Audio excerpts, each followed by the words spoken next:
Assalamualaikum warahmatullahi wabarakatuh. Alhamdulillahi rabbil alamin, wassalatu wassalam ala asyrafil anbiya'i wal mursalin wa ala alihi wa sahbihi ajma'in. Subhanaka la ilma lana illa ma 'allamtana innaka antal alimul hakim. La haula wa la quwwata illa billahil aliyyil azim. Rabbi shrah li sadri wa yassir li amri wahlul 'uqdatam min lisani yafqahu qawli. Allahumma iftah 'alaina bi futuhil 'arifin bik. Allahumma ij'alna minal ladzina yastami'una al-qawla fayattabi'una ahsana. Allahumma 'allimna mimma jahilna wa anfa'na bima 'allamtana wa zidna 'ilman nafi'a ya rabbal alamin. Qala Syekh Musannif rahimallahu ta'ala wa nafa'na bihi wa bi 'ulumihi fid dharain.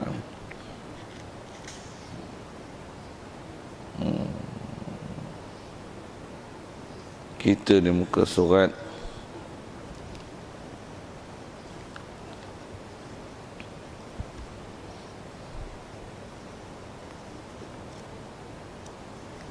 berlipat banyak sangat.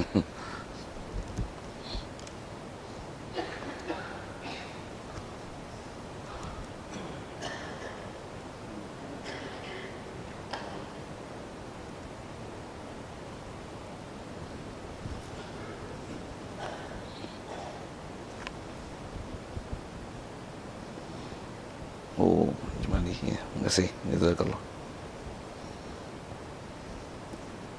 Kitab tuan-tuan ni kalau yang tak ada tu boleh ambil di depan ni. Ada yang Jawi, agak-agak perak dengan Jawi tu ambil Rumi. Kalau yang Rumi ni yang kuning, yang Jawi ialah yang hijau. Jadi yang saya pegang ni ialah kitab yang Jawi ni. Kitabnya muka surat 8, Dalil Ijmali.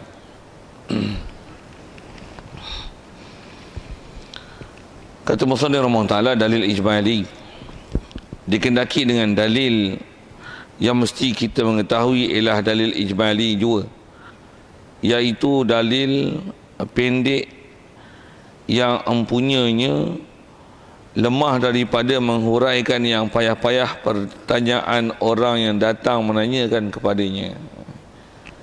Hadirin sekalian, pertama sekali syukur terima kasih kita kepada Allah Ta'ala. Pertama kesyukuran kita di atas nikmat hidup yang masih diberi. Seterusnya syukur kita kepada Allah Ta'ala di atas nikmat hidup ni dengan diberikan kita Islam, yang kita dah dapat Islam sejak lahir lagi, yang kita dilahirkan daripada mak ayah kita Islam, maka Islamlah kita. Syukur banyak-banyak Islam yang kita dapat dengan percuma gitu. Lebih-lebih lagi syukur kita kepada Allah Ta'ala yang Allah Ta'ala lorongkan kita dan mudahkan kita untuk hadir ke majlis-majlis ilmu, terus untuk mencari ilmu, mantapkan ilmu, kejapkan ilmu, terus untuk mengisi kekosongan ilmu, dan terus untuk menuntut ilmu insya-Allah sampai ke akhir hayat. Itulah prinsip kita, yang dengan ilmu-ilmu tersebut dapat kita membenarkan dan meyakini seyakin-yakinnya semua perkara yang dibawa datang oleh Nabi kita Muhammad sallallahu alaihi wasallam. Yang dengan kita membenarkan, mengakui, mengiktiraf, meyakini apa saja perkara yang dibawa datang oleh Nabi kita Muhammad sallallahu alaihi wasallam, itulah dikatakan iman. Jadi syukur kita Allah Taala hidupkan kita dalam keadaan Islam dengan ilmu yang Allah Taala mudahkan kita dan lorongkan kita itu, jadilah kita beriman. Dan syukur juga kita kepada Allah Taala di atas nikmat dijadikan kita boleh taat patuh pada perintahnya, meninggalkan larangannya. Yang tak ramai orang Islam kita boleh dapat nikmat-nikmat itu. Juga syukur kesihatan, kelapangan masa diberi. Juga syukur hidayat taufik yang masih dikekalkan. Dengan itu dapat kita hadir pagi ini untuk salat subuh berjemaah, dan insya-Allah kita manfaatkan masa yang ada ini meneruskan bacaan kitab kita daripada kitab Pati Faridah ni insya-Allah. Dan kita dalam masjid ni mari kita naik iktikaf sama-sama, kerana iktikaf adalah ibadah tak sah melainkan dengan niat. Lafaz niatnya saja aku iktikaf dalam masjid ni kerana Allah Taala. Dengan hadirkan niat itu di hati kita, barulah hasil pahala iktikaf. Dan insya-Allah sepanjang kita berada dalam masjid ni, Allah Ta'ala akan hitungkan sebagai sebahagian daripada amal soleh kita insya-Allah. Baik, kata musannif rahimahullah ta'ala, dalil ijmali. Hadirin sekalian, dengan apa yang kita nak baca ni kalau ikut adalah sambungan huraian daripada apa yang telah lepas kita bicara, khusus nak berbicara tentang dalil. Yang kita nak berbicara bab dalil ni kerana antara yang kita dah bicara lepas adalah pembicaraan tentang wajibnya kita dalam bab akidah mesti tuntut ilmu, mesti belajar, mesti faham bab ketuhanan, bab Rasul, sifat wajib mustahil harus pada orang Ta'ala dan Rasul dengan tepat setepat-tepatnya, tepat macam mana ajaran akidah ahli sunnah wal jamaah, dan wajib atas kita bersama dengan akidah yang dalam bab wajib mustahil dan harus pada Rasul dan Allah Ta'ala itu mestilah bersama-samanya dalil. Cuai kita dengan berdalil itu kita diistilahkan sebagai muqallid, sebagai taklid.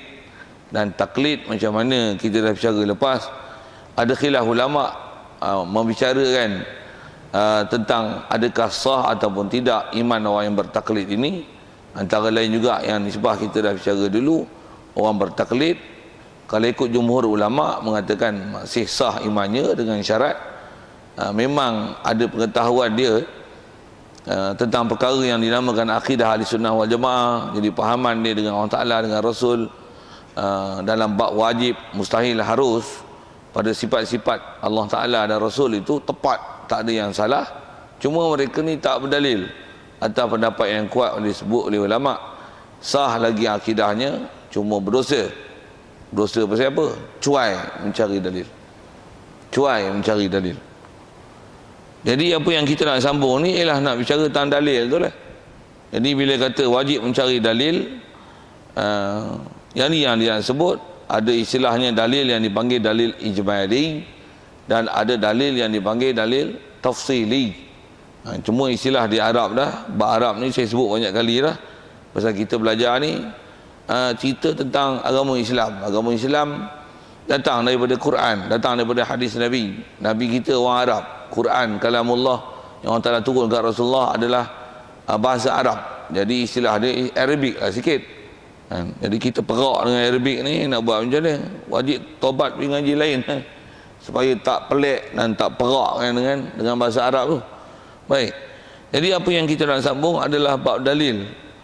Sedikit sebanyak rasanya juga kita ada bicara dulu bila sebut dalil ni, maksudnya kita dan dalil dalam bab akidah yang kita belajar ni ada dalil yang kebanyakannya menggunakan dalil akal. Dalil akal pun adalah berdasarkan daripada maklumat fakta-fakta akidah yang telah sabit dalam Quran hadis. Cuma dengan kitab kita pegang atas kaedah Abu Hasan Asy'ari dan Abu Mansur Maturidi ini, dalil kita adalah menggunakan kaedah akal dan penaklukan akal. Jadi bila menggunakan kaedah penaklukan akal, kita menggunakan format berfikir. Jadi macam mana bila kata format berfikir itu, kita nak menggunakan fakta-fakta yang ada untuk memahamkan perkara-perkara yang ghaib. Hak tu yang dipanggil dalil. Pasal kaedah dalil ni, kalau di sebelah kita selalu dengar tu satu hal, cuma kadang-kadang kita tak biasa ambil peduli dan ambil huraian pengertian dalil tu, kita tak faham dalil tu benda kan. Kalau dalil dalam bab fiqh, dalam bab atas sahur dan sebagainya, itu satu hal. Apa kita bicara ni, kalau dalil bab akidah, sekali lagi saya sebut, bab akidah ni ulama kita banyak dalil yang didatangkan adalah dalil berbentuk kaedah penaklukan akal. Walaupun boleh bawa datang dalil tu, dalil daripada Quran hadis, memang boleh. Cuma bila bawa Quran hadis, dah nama Quran hadis, dia bahasa Arab, macam mana nak faham bahasa Arab walaupun bawa dalil depan mata tapi tak faham Arab? Tak faham kan. Kalau faham pun ada terjemah, sabit ada terjemah baru faham, tu pun tak berapa faham juga. Pasal bila tak belajar kaedah-kaedah formatting macam mana nak ambil dalil. Kalau istilah Arabnya istidlal, cara nak faham dilalah, nak faham dalil. Dalil tu nak menunjukkan wajib ke, sunat ke, harus ke.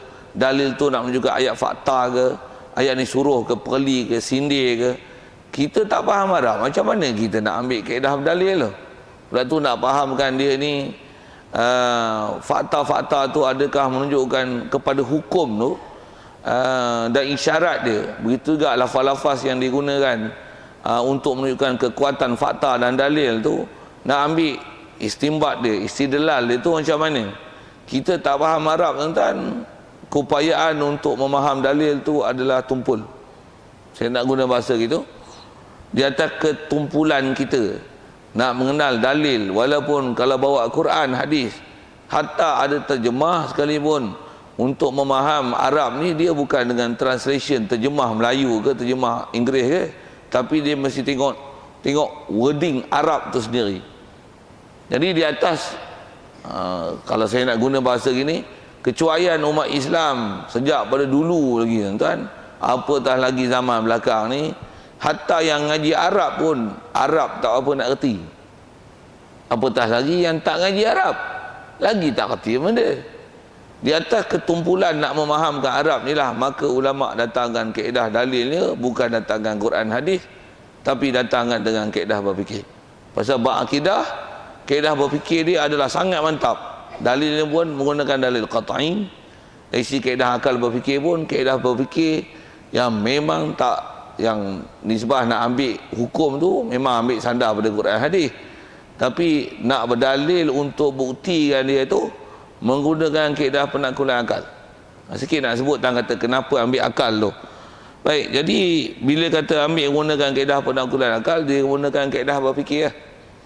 Sekali lagi kalau saya sebut tadi, yang asal saya nak bicaranya bila sebut dalil tu, nak sebut dalil banyak guna dalil akal. Dan dalil akal ni, dalil akal dari sudut mana nak ambil faham ni.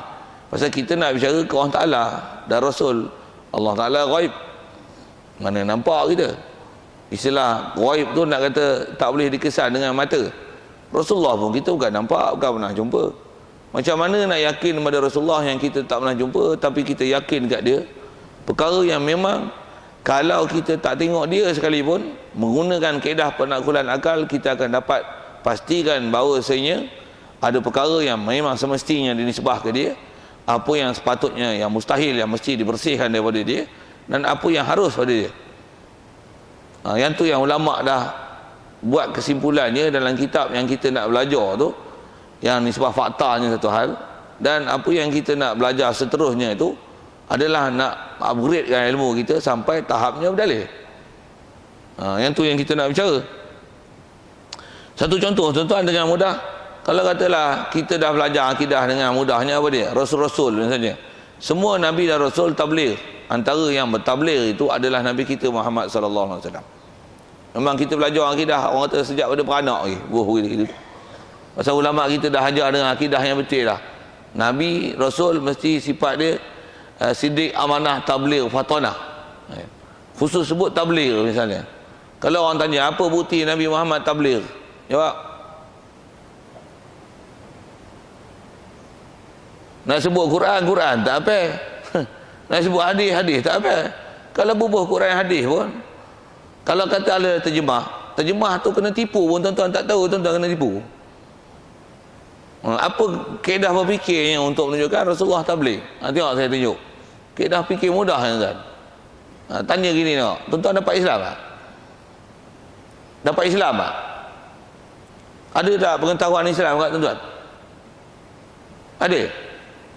Soal gini, kalau agak-agak kalau Nabi tak tabligh, sampai tak Islam kat kita? Tak sampai. Mudah lah tabligh kan tu. Bahkan tengok saya kukuhkan kali, yang Rasulullah ajar ke kita tu kita dah belajar semua. Dengar ni, yang belajar apa kerat. Tak sampai 5%. Kalau buh persen tu, kalau ada 100 orang Islam kita yang pergi belajar betul-betul itu, tak sampai 5%. Tu pun 5% yang pergi belajar tu pun belajar main-main. Nak menunjukkan apa? Yang diajar kat kita begitu banyak, yang kita pergi belajar punya sikit. Nak menunjukkan bahawasanya begitu banyak yang ditabligh, yang kita bukan saja sampai Islam ke kita, tapi yang kata cuai kita mempelajari apa yang diajar. Orang faham macam tu? Nak kata tablighnya dia tu, yang diajar kat kita, dia sampai kat kita, sampai kita tak pergi cari. Pasal banyak kan? Saya buat ayat tu lah. Boleh? Faham? Tabligh tak tabligh lagi dia? Tabligh enggak, tabligh gilanya. Bukan saya kata tabligh tu gila. Dengar elok. Silap faham saya sepak lagi. Pasal fakta dengar tak betul. tabligh gila ni, maksudnya Rasulullah sampai sesampai-sampainya. Tak ada benda yang cuai kat dia. Dan kalau disebah dia menyampai macam mana? Dia sampai berapa gitu. Tak. Setiap penyataan syarak dia akan beri penjelasan in a very great details. Tak ada benda muskil. Kau nak cerita buat apa? Sikit macam mana pun saya nak sebut tentang kata kaedah berfikir dari si kata Rasulullah tu dia berdalil. Rasulullah dia tabligh.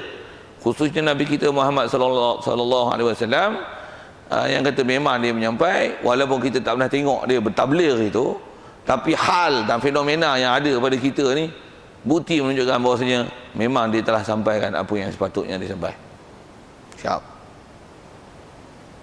Tak payah pakai Quran kan? Tak payah pakai akal hadis. Guna kepala akal ya? Tapi apa yang saya tunjuk tu adalah gunakan akal dengan cara ulama ajar kita berdalil, berhujah, guna akal dengan telah memelihara semua sepadan yang takut-takut tergelincir dari si kaedah berfikir. Yang tu yang kita kena ngaji kitab akidah mengikut macam mana akidah ahli sunnah wal jamaah dan cara berfikir yang betul. Sikit lagi kalau saya sebut gini masih nak sebut tambah fikir tu. Pasal kalau Quran hadis sekalipun, dengar sikit sekali lagi tuan-tuan, yang kita memanglah tumpul banyak lah kalau bawa Quran dengan hadis, apatah lagi dengan kalau saya nak sebut istilah istinbat, istidlal, nak keluarkan hukum, nak ambil faham, nak faham isyarat-isyarat yang ada dalam Quran, yang boleh faham sesuatu.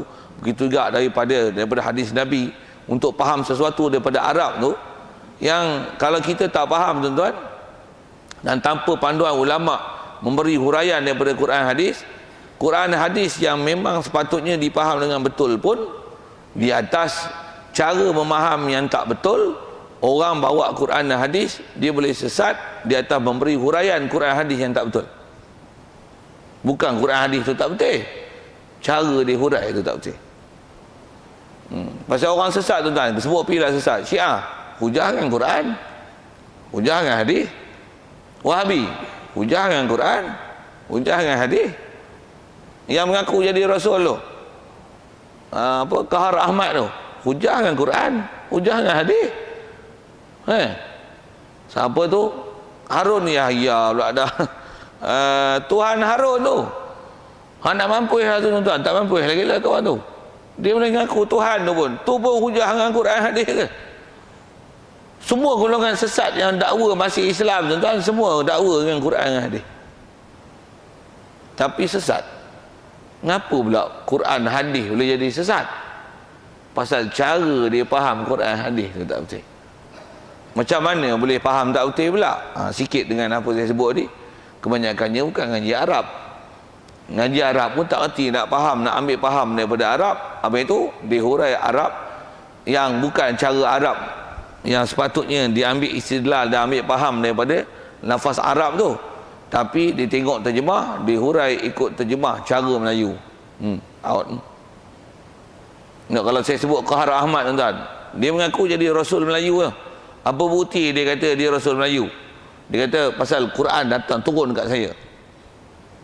Surah Yasin ayat 2, sesungguhnya engkau sebahagian daripada Rasul yang diutus. Engkau tu saya lah. Wa innaka labinal mursalin, sesungguhnya engkau sebahagian daripada Nabi dan Rasul yang diutus. Engkau tu saya lah. Jadi saya lah Rasul itu. Tuan-tuan nak kepak ke mana? Tuan-tuan nak kepak dengan Quran tuan-tuan tak apa. Memang kaedah kepak dia pakai kepala otak lah. Dah kita tahu sesat, walaupun kita tak apa Quran, kepak gitu je dia. Macam mana pun saya nak sebut apa tuan? Saya nak kata ada orang berdalil dengan Quran tapi sesat. Pasal apa? Pasal dia tak faham cara berdalil dan kaifiat-kaifiatnya. Pasal tu ulama kita ajar dengan kaedah berfikir. Kita tak payah pakai Quran. Kalau saya sebut Kahar Ahmad tu, kita gunakan dalil akal je. Dah kita tahu sesat mengaku Rasul ni. Sedia maklum pada kita, Nabi penutup akhir zaman ni ialah Nabi kita Muhammad sallallahu alaihi wasallam. Takkan ada Nabi ataupun Rasul lah. Bahkan sebut ulama dengan bahasanya penutup Nabi. Bab Nabi pun telah ditutup, apatah lagi bab Rasul. Dia boleh kata dia Rasul Melayu. Okey. Kita tak ada ayat Quran pun, kita boleh sepak dia dengan apa dia cakap. Baik, bila Quran tu turun dekat engkau, yang kau kata engkau adalah Rasul itu, sebahagian daripada Nabi dan Rasul yang diutus, Nak sebut tentang hujah kaedah kelahi dengan akal dia. Kalau engkau adalah Rasul itu, bila pula wahyu Nabi Jibril datang dengan kau cerita nak jam berapa, pukul berapa? Kelahi dengan akal kan? Dah dia kata turun kat dia. Engkau ambil Quran tu, adakah kau baca daripada Quran wa innaka laminal mursalin tu, ambil tertera daripada Quran ataupun Jibril datang kat kau? Kau sebut kau punya timeline, sebut pi bahasa gitu. Pukul berapa, hari apa, jam berapa Jibril datang kat kau, bagi wahyu kat kau. Dia kata engkau adalah sebahagian daripada Nabi dan Rasul yang diutus. Pukul apa? Jawab. Kantor itu ya Ustaz. Kalau tunjuk kitab apa ya? Itu saya tunjuk sekali sekali lalu kaedah berfikir kelahi dia. Sekali lagi pula. Pasal buat apa? Syiah. Dia kata apa? Kita mesti bertakiyah. Ni Syiah dia akan syarah kita ulang dengan bapak dia. Takiyah ni apa? Takiyah ni bahasanya munafik lah. Depan orang macam lain, belakang macam lain. Tu prinsip asas dia. Dia bagi huraian ayat Quran macam ni. Wa ja'alna lil muttaqina imama. Kita terjemah tu macam mana? Kalau ikut kita tu doa bagus doa tu. Jadikan kami ni ikutan, boleh terjemah ikutan, dan jadi pemimpin kepada orang-orang bertakwa. Bagus doa tu. Itu maksud yang sebenarnya. Dia mau syarah macam mana tuan? Wa ja'alna lil muttaqina imama. Jadikan kami yang bertakiyah dengan imam-imam kami. Muttaqin tu dia terjemah bertakiyah dengan imam-imam kami. Tu yang takiyah wajib. Pasal kita pun nak minta supaya kita bertakiyah dengan imam kita. Yang bengong-bengong ni pun angguk. Baik, cuma saya nak sebut gini. Tu dia hujah Quran. Hujah kita nak lawan ni tak payah pakai Quran. Hujah pakai.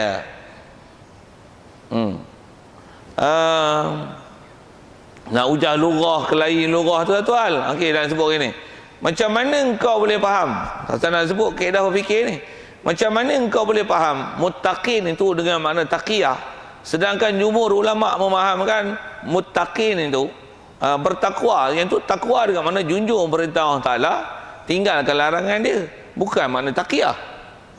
Engkau ambil faham macam mana? Apa salah silah ilmu kau berguru dengan siapa? Saya nak ajar kaedah kelahi dengan akal lah. Pasal bila dapat ilmu mestilah dengan guru. Kaedah kita Rasulullah isyarat ilmu mesti belajar. Rasulullah pun ambil dengan Jibril. Engkau ambil dengan siapa? Jawab.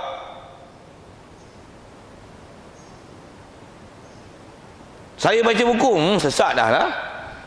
Engkau ambil baca buku, apa yang kau nak baca, apa yang kau nak faham, ikut kepala otak kau mana? Ilmu Islam ni dia ambil dengan salah silah dan sanad. Mestilah dengan ada peraturan salah silah dan sanad. Mesti ada peraturan macam tu, mesti berguru. Kau ambil dengan baca, out lah. Nak kalau gimana lagi? Dia kata bukankah Quran menganjurkan membaca? Apa maksud baca tu? Syarah kata kelahi tu, kelahi akal. Saya nak kelahi yang akal. Dia kata bukankah Islam menggalakkan membaca? Iqra bismi rabbikal ladzi khalaq. Memang terjemahan suruh baca. Ayat Quran tu turun kat siapa? Turun kat Rasulullah. Saya nak ajar tuan-tuan, saya nak tunjuk dan kata kaedah kita kelahi dengan akal. Dia hujah dengan Quran, dia sebut Iqra. Kita tak sebut ayat Quran satu apa pun. Dia kata bukankah Al-Quran suruh kita baca Iqra bismi rabbikal ladzi khalaq. Kata dia ayat tu menyuruh kita baca. Nanti Ustaz, Quran tu turun kat siapa? Kat Rasulullah. Rasulullah boleh baca?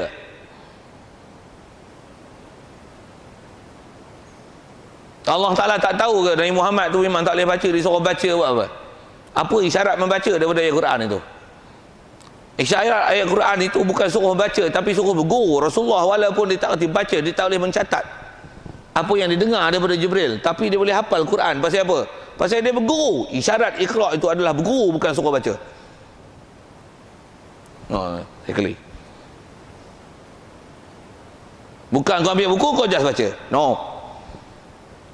Even ilmu akademik pun, you tak pernah belajar matematik, you baca buku, you belajar matematik. You tak boleh belajar matematik dengan you baca. You mesti berguru. Mesti berguru. Tak ada ilmu yang you just baca, you dapat ilmu. No. Even ilmu dunia kan. Apatah lagi ilmu akhirat. No, saya ujahkan dari akal. Saya ujahkan dari akal. Satu ulama kita ajar dengan dalil akal. Tapi nak belajar kena belajar satu-satulah apa dia dia. Dan dalil akal tu semuanya telah dipimpin mendapat maklumat yang tepat dan kaedah berfikir dengan tepat. Dan orang tak boleh sangkal apa yang kita cakap kalau dengar tu. Baik, macam mana pun nak belajar tu makan masa. Macam mana pun atas kita bicara asalnya nak bicara dalil. Asal saya sebut tadi tak berdalil. Tak Rasulullah tu dia adalah tabligh. Jadi macam mana nak buktikan dia tabligh? Saya dah tunjuk dengan kaedah berfikir tu. Macam mana pun dengan apa yang kita nak bicara ni, di atas kewajipan berdalil kepada sifat wajib mustahil dan harus pada Allah Ta'ala dan Rasul, yang dah sebut status orang tak berdalil ni adalah hukum taklid dan berdosa kerana cuai pergi belajar dan pergi faham bab akidah ini dengan tanpa berdalil. Jadi dalil macam mana, tahap macam mana yang kena belajar tu. Tengok dia sebut, kata dia dikendaki dengan dalil yang mesti kita mengetahuinya ialah dalil ijmali jua. Jadi dalil yang kita kena belajar ni dengan kaedah berfikir sekalipun adalah dalil ijmali jua. Terjemah mudah ijmali ni apa? Ringkas. Tu terjemah tu kata dia iaitu apa dalil ijmali? Iaitu dalil pendek. Dalil pendek. Sekalipun dia sebenarnya dalil, tapi tak boleh memberi huraian di atas dalil. Kalau ikut dari segi kaedahnya dah cukup. Dah cukup. Cukup itu cukup untuk melepaskan istilah taklid tu ke kita. Baik. Jadi pendek tu maksud dia macam mana? Sedikit uraian pendek. Pendek ni kata dia dengan mana yang empunya dalil lemah daripada menghuraikan yang payah-payah pertanyaan orang yang datang menanya kepadanya. Apa orang tanya kat kita? Tanya pula payah-payah. Sampai tak boleh ada keupayaan pada kita untuk menjawab. Istilah tak boleh menjawab pertanyaan orang kepada kita. Apatah lagi dia tanya benda yang muskil, yang susah nak dijawab dan nak dihurai. Tak boleh memberi huraian itu. Tak boleh memberi huraian detail yang susah-susah dan payah-payah tu. Hak tu dipanggil dalil ijmali. Jadi lemah memberi huraian terperinci. Setiap soalan yang ditanya kepada dia tu dia tak boleh jawab. Hak tu dipanggil dalil ijmali. Jadi macam mana pun fakta dalil tu mesti ada. Buat misal mudah dengan selalu kita dengar tu, misalnya Allah Ta'ala dia kuasa tak? Dia ilmu tak?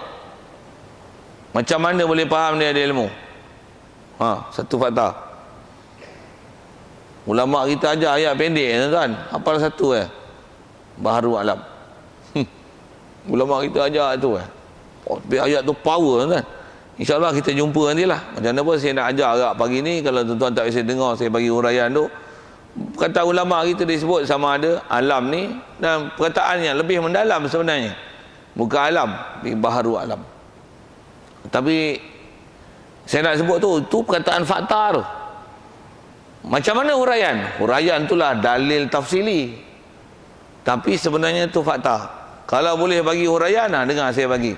Apa kita nak bercara ni dalil ijmali ringkas je. Yang ni saya tak bagi ringkas, saya nak bagi panjang. Macam mana pun nak sebut, yang asal taklif kat kita adalah dalil ijmali. Berdalil mesti ada, fakta dalil tu mesti ada. Cuma bagaimana dalil itu membahamkan madlul, hak tu kena ngaji elok-elok lah, baru nak boleh bagi huraian. Tengok saya buat misal, orang Ta'ala kuasa tak? Ada ilmu tak? Kita kata mesti ada ilmu pada dia. Apa dalil? Fakta dalil dia baharu alam adalah dalil Allah Ta'ala ada ilmu. Macam mana baharu alam itu? Bagi faham perkataan dia dulu. Jadi ayat fakta. Apa maksud baharu alam? Baharu maksudnya alam ni, baharu alam ni maksudnya alam ni dia asal tak ada, sekarang ada. Baharu tu maksudnya dia wujud, sebelumnya tak wujud. Itu maksud baharu alam. Istilah baharu ni dia ialah maujudun yang qablahu adamun. Mesti ambil faham makna lughah tu tuan. Yang tu yang kita tinggal mengaji tu. Sebenarnya fakta-fakta yang disebut dengan bahasa Arab, bahasa Melayu lama tu, baharu alam, itu dalil. Kita nak bicara ni bukan dalil wujud, tapi dalil ilmu. Baharu alam. Jadi baharu tu makna apa? Baharu tu dengan mana? Alam ni ada, dan ada dia adalah daripada tiada. Itu dalil menunjukkan Allah Ta'ala berilmu. Orang tanya lagi, mesti orang tanya macam-macam kan? Macam mana kau faham alam ni baru, yang sekarang ni alam ni ada, dulu tak ada? Perubahan pada alam ni adalah menunjukkan dia baru. Macam mana pula? Orang tanya macam-macam kan? Ayat-ayat fakta mesti boleh bagi uraian. Macam mana perubahan alam ni menunjukkan baru? Tadi malam, ni nak siang, berubah tak? Dalam dunia ni apa benda yang tak berubah?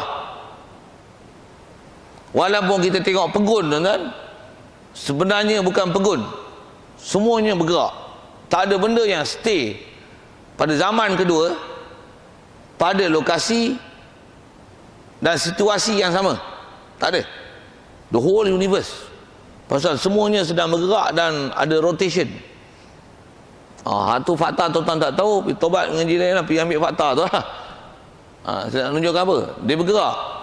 Apa dah sebut. Jadi bila dia bertukar keadaan, umum bahasanya dia ada yang sebelumnya tak ada.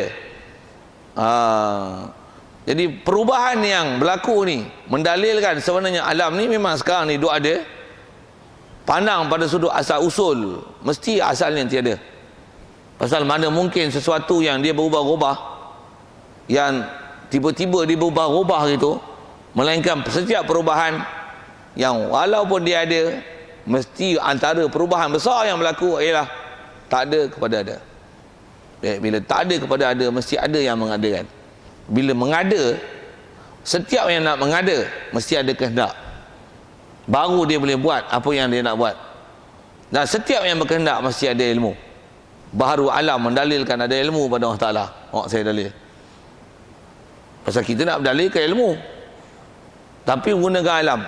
Alam ada, mesti ada yang mengada. Alam ni dia ada, mesti didahului oleh tiada. Mesti ada yang mengadakan alam ni daripada tiada kepada ada. Yang mengada mesti ada kehendak. Yang ada kehendak mesti ada ilmu. Kerana kaedah berfikirnya, tak mungkin setiap yang boleh membuat sesuatu dia boleh buat tanpa ilmu. Kerana sebelum buat, mesti paling besar dasarnya ilmu. Ada ilmu baru ada kehendak. Ada kehendak baru boleh melaksana apa yang dia nak buat. Jadi apabila dia boleh membuat, mesti sebelum dia dahului oleh kehendak, mesti sebelum kehendak mesti ada ilmu. Saya berhujah dengan akal, tuan-tuan. Tapi boleh bagi huraian tu kena mengaji. Tak faham pula, tak faham cara berfikir tu. Nak buat botol ni, senang kan nak buat botol ni, tuan-tuan. Kalau ni gelas ni, macam mana nak buat gelas ni? Yang ni dia tulis, kalau KIG, tuan-tuan baling lantai tak pecah. Lantai tak pecah, gelas pecah. Kalau dia tulis tu akorok, gagah je, baling je. Baling kat cermin tu pecah, cermin ni tak pecah. Macam mana nak buat bahan macam ni? Sekarang dah terjadi kan bahan ni. Boleh ambil yang murah punya, KIG Malaysia atau Indonesia punya. Ni akorok, akopal. Tengok rupa serupa, tapi tak serupa. Macam mana orang ada ilmu boleh buat benda macam ni, punya kejituan dan keras dia, yang menyebabkan baling kat lantai tak pecah, dan dia tak pecah. Kalau murah macam memang lantai tak pecah, tapi dia pecah. Macam mana boleh jadi gitu? Dah jadi lah. Bila jadi mesti ada kehendak, dan kehendak mesti didasar dengan ilmu. Mesti lah. Alam ni macam mana? Tengok, bukan bak ni kan, daun. Tuan-tuan boleh buat daun. Tak ada manusia boleh buat daun walaupun selai rumput kan. Tuhan yang buat daun ni, daun daripada tak ada daun dia boleh create daun, dan daun yang ada dengan macam-macam rupa daun dan macam-macam fungsi daun. Nak syarah tu panjang. Bila dia buat itu, dia buat mesti sebelum buat ada iradat, sebelum ada iradat mesti sabit dengan ilmu. Jadi Tuhan pencipta alam, yang alam ni dia berubah, baharu alam ni mendalilkan ada ilmu kepada Allah Ta'ala. Tapi itulah Peringkat satu. Pak. Boleh bagi huraian. Kalau tak boleh bagi huraian tu, apa dalil orang tak ilmu? Bahru alam. Macam mana? Tak tahu. Bahru alam. Dalil ijmali. Saya nak tunjuk kata apa dia dalil ijmali tu ya. Macam mana pun saya dah bagi dalil tafsili. Jadi dalil ijmali ni maksudnya dia boleh ada dalil yang dia tak boleh nak menjawab persoalan-persoalan orang yang datang. Contoh kata dia, seperti ditanya kepadanya, apa dalil atas ada Allah Ta'ala? Pasal Allah kita kan boleh nampak. Yang ni yang kata dalil ni. Dalil ni kita boleh memaham sesuatu yang ghaib berdasarkan apa yang kita boleh nampak. Itulah dalil. Macam mana kita tengok asap, kita boleh faham ada api. Pasal apa? Asap itu mendalilkan api. Yakin ke? Kita nampak asap, faham. Oi, terbakar. Pasal apa? Tak nampak pun api, tapi nampak asap. Itulah nama dalil. Faham. Dalil ni maksudnya fahmu amrin min amrin, fahmu syai'in min syai'. Memahamkan satu perkara yang kita tak nampak daripada perkara yang boleh nampak. Memahamkan syai' majhul daripada syai' yang maklum. Memahamkan satu benda yang tak tahu, yang kita tak dapat faham, daripada apa yang kita maklum, yang kita boleh faham. Ni benda boleh faham ni. Daripada benda boleh faham, kita boleh faham benda yang tak faham. Kita tengok lampu selisih yang kereta selisih, dia bagi lampu. Yang nampak lampu. Tapi daripada sebalik lampu tu kita boleh faham. Roadblock, mungkin banjir, mungkin babi mampus tengah jalan, lembu melintas, ada JPJ, apalah macam-macam, ada kemalangan, hati-hati dekat depan tu. Pasti ke roadblock? Belum tentu. Tapi must be something there. Something tu boleh jadi tak? Entah lampu dia ada wiring masalah kot. Satu duk menyala boleh tak? Boleh juga kebarangkalian yang berlaku tu. Tapi must be something there. So take alert. Okay. Attention please. Lebih kurang gitulah. Pasal apa tu? Boleh faham satu yang ghaib daripada apa yang boleh nampak. Itulah dalil. Tu orang cerdik. Kalau tak cerdik, abah-abah. Macam budak-budak tak cerdik ke? Lampu dia macam rosak je bah.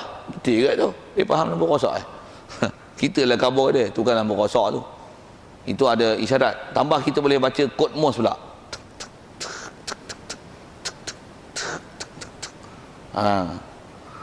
Dia bagi tu minta bantuan tu. Rupanya ada penculik dalam kereta tu. Kita faham kod Morse tu. Dia SOS minta help. HELP. Saya kerti kat kod Morse tu kan. Dia boleh faham lampu daripada jauh. Kalau bagi laluan, kalau tak ada hantam aje lah. Dah tak kerti kan, buat cara tak kerti lah. Macam mana pun saya nak tunjuk apa tuan. Saya nak tunjuk kata dalil ni benda yang kita tengok ni kita boleh faham ghaib. Tu dalil. Jadi macam mana boleh faham Allah Ta'ala ada? Kadang-kadang tak pernah tengok Allah Ta'ala. Macam mana nak buktikan wujudnya Allah Ta'ala? Tengok dia bagi. Macam mana pun dia bagi ni dalil ijmali. Baik, bila orang tanya itu apa dalil atas ada Allah Ta'ala, maka jawabnya alam ni. Kalau ikut perkataan alam tu, jawab tu. Mesti orang tanya, macam mana ada alam ni, ada Allah Ta'ala pula? Dijawab dekat tu ya, tiada kuasa jawab dengan panjang lagi. Tak boleh nak jawab panjang lah. Di atas ketidakupayaan memberi huraian dengan panjang itulah dipanggil dalil ijmali. Kalau saya buat misal contoh tuan, 5 kali 2 10. Jawapan dah betul lah. Macam mana? 5 kali 2 10 lah. Jawapan dah bagi je. Macam mana 5 kali 2 tu 10? Tak kerti lah. Tak boleh bagi hurai lah. Dia tak boleh kata 5 kali 2 tu maksudnya 5 tu 2 kali. 5 10 lah weh. Ataupun 2 kali 5 tu 10. Apa maksudnya 2 kali 5? 2 tu 5 kali. 2 10 lah weh. Tu dalil tafsili. 5 kali 2 10. Macam mana? 10 lah. Dia nak bagi huraian tak boleh. Ni. Ada orang Ta'ala macam mana? Ada alam ni. Macam mana tu? Ada alam lah. Apa? Dia tak boleh hurai. Tak boleh hurai. Kalau boleh hurai, itulah dipanggil tafsili. Kalau sekali lalu saya tafsilikan dia tuan-tuan, apa dia? Macam mana dalil ada Allah Ta'ala? Adanya alam ni. Dia kata, macam mana pula ada alam ni ada Allah Ta'ala? Alam ni kan ada. Kaedah berfikirnya apa? Pula tu alam ni berubah. Alam ni bila faham perubahan yang ada, siang, malam, pagi, petang, hidup, mati dan sebagainya, itu mendalilkan fenomena yang ada pada alam ni, bahawasanya dia berubah. Antara perubahan ni ada tak ada siang, malam, pagi, petang, perubahan situasi dia, hal dia, dan faham daripada fakta kejadian. Tentulah di atas perubahan yang berlaku, mestilah asal usulnya mesti tak ada, satu ada. Dan ada pun kita tengok, ada yang benda ada depan kita dan tak ada. Bahkan kalau kita realise kat diri kita, kita ni ada, kita sebagai pada alam itu, kita memang ada sekarang, dan kita asal daripada tiada tau. Macam mana? Cuba sedar 100 tahun dulu duduk mana? Saya nak sebut dengan huraian, tapi kena fikir. Kita tak tahu 100 tahun dulu mana, 100 tahun akan datang pun tak tahu di mana. Walaupun lah ni ada, perubahan yang berlaku pada kita itu mendalilkan bahawasanya kita ni ada, dan mesti kita asal daripada tiada. Mana mungkin tiada kepada ada, melainkan yang mengada mesti ada. Yang mengada mesti ada. Ada pula tu akan jadi tiada. Mesti yang mentiada itu mesti ada. Ni siang, malam jadi siang, mesti yang mensiang itu mesti ada. Siang jadi malam, mesti yang memalam itu mesti ada. Yang memalam, yang mensiang, mengada, yang mentiada mesti ada. Hak tu wajib ada. Walaupun kita tak pernah tengok siapa yang mengada itu, tapi sifat ada dia mesti. Siap. Panjang pula lagi kalau orang tanya, tu yang mengada tu macam mana dia boleh ada? Pun kena jawab tu. Hak tu yang jumpa nanti tu. Kalau yang mengada tu pun dia pun asalnya daripada tiada, itu bukan Tuhan yang mengada. Pasal dia pun makhluk, dia pun dia ada kan. Itu macam mana boleh ada? Tak mungkin dia daripada tiada kepada ada. Untuk apa yang mesti ada pada dia? Dia memang sedia ada, memang ada, tentu ada, bukan asal daripada tiada. Kalau berasal daripada tiada, akal tidak akan ada apa-apa dalil yang boleh memunasabah dan menerima kenyataan tersebut. Mana mungkin tak ada kepada ada? Tak mungkin. Tak mungkin. Mesti Allah Ta'ala memang ada, sedia ada, tentu ada, pasti ada. Yang ada dia bukan daripada tiada, tapi dia memang sedia ada. Isyarat Quran ada, cuma tak berdalil yang Quran kau tak faham. Fikir. Itu yang kidam, awal. Quran sebut huwal awal, huwal muqaddim. Quran ni kaedah berfikir. Dah boleh bagi huraian detail satu. Boleh bagi huraian, itulah dipanggil dalil tafsili. Baik, jadi dalil ijmali ni kalau disebut dengan baru alam ni ataupun dengan alam ni saja, kata dia maka orang yang sudah dina, orang ini yang kata boleh jawab dah baru alam ni mendalilkan Allah Ta'ala ada. Allah Ta'ala kuasa tak? Kuasa. Apa dalil Allah Ta'ala kuasa? Alam ni mendalilkan Allah Ta'ala kuasa. Jawab tu dalil lah tu. Tanya huraian sikit dia tak boleh pergi lah. Itulah dipanggil dalil ijmali. Orang ni kata dia sudah dinamakan orang yang mengetahui dalil dan tidak dinamakan muqallid lagi. Jadi kalau kita faham apa dia sebut tu, nak melepaskan bab taklid ni senang sangat. Sikit saya ngaji tuan-tuan tu pasal tok guru berajar gini, dia kata apa? Nak bagi tak bagi dapat taklid tu senang je. Hafal satu benda je. Apa tanya pun jawab. Bab ketuhanan khususnya, apa dalil dalam semua bab ketuhanan, satu je jawab dia, alam ni. Siap. Jawapan dah tu. Cuma orang bijak boleh bagi hurai di atas alam ni. Macam mana, macam saya bagi contoh tadi ke ilmu, macam mana perkaitan dia tu dan kaedah penaklukan dia tu, nak hubung kait satu, macam mana nak susun perasa dan fakta dia. Ayat pertama, ayat kedua, ni keputusan dia nak susun tu memang kena kemahiran ilmu kan. Tapi macam mana pun atas dasar jawapan asalnya, base dia atas alam ni, baharu alam ni. Faham baharu tak faham lah nanti baharu tu. Alam ni mendalilkan segala sifat pada Allah Ta'ala, sama ada yang wajib, menafikan yang mustahil, dan mensabitkan yang harus. Alam ni contoh sebuah misal sifat harus pada Allah Ta'ala. Harus Allah Ta'ala nak buat alam. Pasal apa harus? Kita lah antara alam tu. Dulu kita tak ada, sekarang ada, dan akan tak ada. dan boleh ada mati. Kita ni bukan wajib ada, haruslah ada. Pasal apa? Pasal akan tak ada. Dan memang asal tak ada, walaupun dok ada. Jadi keberangkalian ada, tak ada, tak ada, tak ada tu boleh jadi berdasarkan apa yang Allah Ta'ala nak buat ke kita. Maka kewujudan kita adalah bukan wajib, maka kewujudan kita adalah harus. Maka Allah membuat kita ni adalah mungkin dan makhluk. Allah Ta'ala membuat makhluk adalah bukan perkara wajib, nisbah dia nak buat tak buat itu harus pada dia. Gunakan nak sebut Quran kok tuan-tuan tak apa, kalau apa pun tanpa tak terjemah nganga itu ya. Tapi akal boleh diasuh, boleh dilatih untuk dapat fikiran dan jawapan yang betul. Macam mana pun sekurang-kurang nak apa tuan-tuan, just one information only, alam ini. Allah Ta'ala satu ke dua? Satu. Apa bukti? Alam ini. Allah Ta'ala ada tak sifat kalam? Ada. Apa bukti? Alam ini. Tak ada modal lain ke?